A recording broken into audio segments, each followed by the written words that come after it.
May katotohanan sa mga ulat na hinak ng Iran ang ilang CCTV camera sa Israel. Hindi ito haka-haka lang. Ayon sa mga Israeli cybersecurity expert, talaga raw sinubukang i-access ng Iran ang mga security camera ng mga pribadong tahanan at establishmento upang matukoy kung saan tumama ang kanilang missile at mapabuti ang kanilang intel at targeting capabilities. Sa kabila nito, walang malinaw na ebidensya na ang pag-hack sa CCTV ay direktang nagdala ng tagumpay ng missile attack ng Iran. Ibinahagi ng Israel na nakapaligid o nakapagatid sila ng mahigit 150 ballistic missile noong June 13, 2025 at maraming missile ang na-intercept habang may ilang nakapasok at nakasira ng properties. Ngunit walang malawakang pagkasira. Ang hacking ay bahagi lamang ng isang mas malawak na estratehiya sa intel at cyber. Totoong hacking ng CCTV at may epekto ito sa intelligence ng Iran. Pero hindi naman nangangahulugan na dahil dito ay naging matagumpay silang umatake.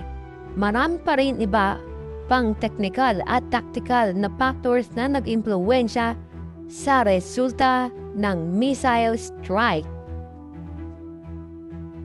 Ang Israel kamakailan ay nag-deploy ng ilang makabagong armas laban sa Iran.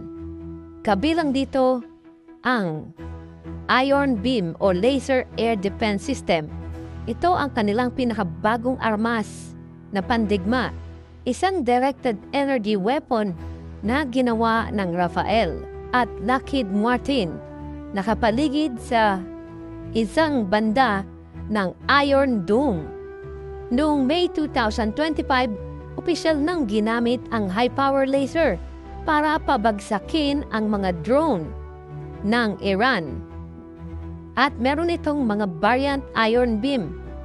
Inaasahang ganap ng madideploy by late 2025 para idepensa laban sa rocket, mortar at drones sa intercept level. Malaking pagbabago sa cost efficiency ng Israel. Sumunod ang kanilang F-35I.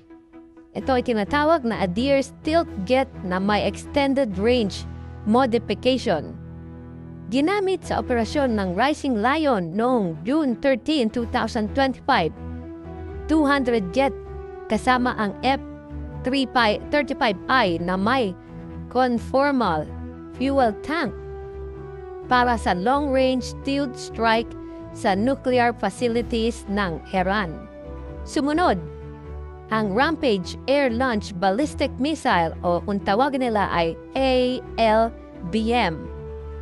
Israeli deployed missile na inilunsad mula sa F-15I at F-16 at F-35.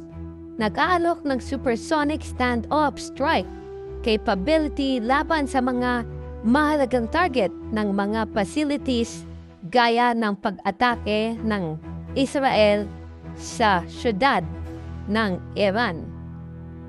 Ginamit na sa Syria at Yemen at posibleng kasama rin sa strike sa ilang bahagi ng Iran noong huling mga bahagi ng buwan.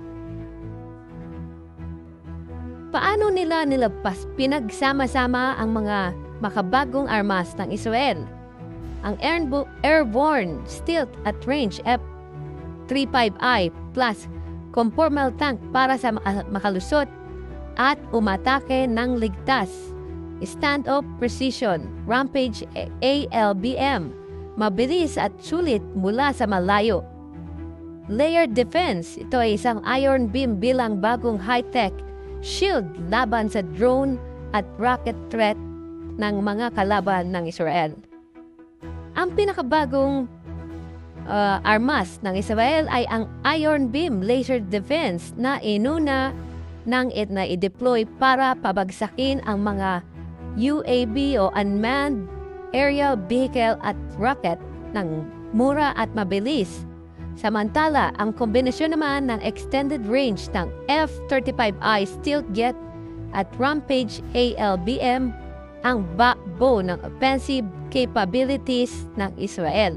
laban sa Iran, revealing both defensive and offensive high-tech edge.